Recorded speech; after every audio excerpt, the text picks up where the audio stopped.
ፈተና በመጣብን ጊዜ እግዚአብሔር እንደሚወዳችሁ ተመልከቱ። እውነቴን የምነግራችሁ ጌታ ሆይ ለምንድን ነው እንዲሁ አክስቴም ሳምንት ዕለት ሞተች፣ እናቴ ደግሞ የዛሬ ወር፣ እንደገና ደግሞ የዛሬ 2 ወር ከስራ ተባረሩ፣ እንደገና ደግሞ ይሄ ቀደረ ተቃጠለብኝ፣ እንደዚህ አለብኝ፣ ጠልታኝ ነው ወይ እባክህን ወይም እባክሽን ልጄ ወደ ቤቴ ኑ ማለት ነው። እንዲህ አድርገህ ትፈልገኛለህ ወይ? ራስቼ ስለኖርኩ እማስታውስበት መከራ ሰጠኝ ተብሎ ነው መመስገድ ያለው። አንተን እንዳስታውስህ የመጥሪያ ደብዳቤ ላክልኝ ነው። መጽሐፍ ቅዱስን ደብዳቤ ጽፎ ላከ፣ ንስሐ አባት ላከ፣ መጽሐፍትን ጽፎ ላከ። በቅዳሴ ጠራን፣ በትምህርት ጠራን፣ በመዝሙር ጠራን። ወንድሞቻችን ሲመጡ በመከራ ጠራን፣ አልተመለስም። መጨረሻ ላይ ደግሞ የመከራ መልእክት ይልካል። እባካችሁ ኑ ነው። ለምኖ የሚያድን አምላክ እንደ እግዚአብሔር ያለ አለ? ለምኖ እኮ ነው የሚያድን። አሁን ሙሴን አላያችሁትም? እንዴት አስፈራርቶ መመለስ እንደፈለገ።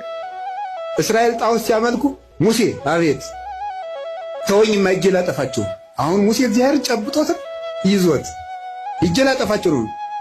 እንዲሁ እኮ ይገርማል እኮ እግዚአብሔር የሚያደርገው ነው። ኧረ ተው አታጥፋ። እንዲህ ማብላት ሲያቅተው ጊዜ በረሃ አምጥቶ ጨረሳቸው ነው የሚለው አለ ሙሴ። እግዚአብሔር እንዳይሰደብበት ነው እሱ። 40 ዓመት ማብላት ሲያቅተው በረሃ አምጥቶ ጨረሳቸው ነው የሚለው አለ። እንዲያውም እነሱን አታጥፋ።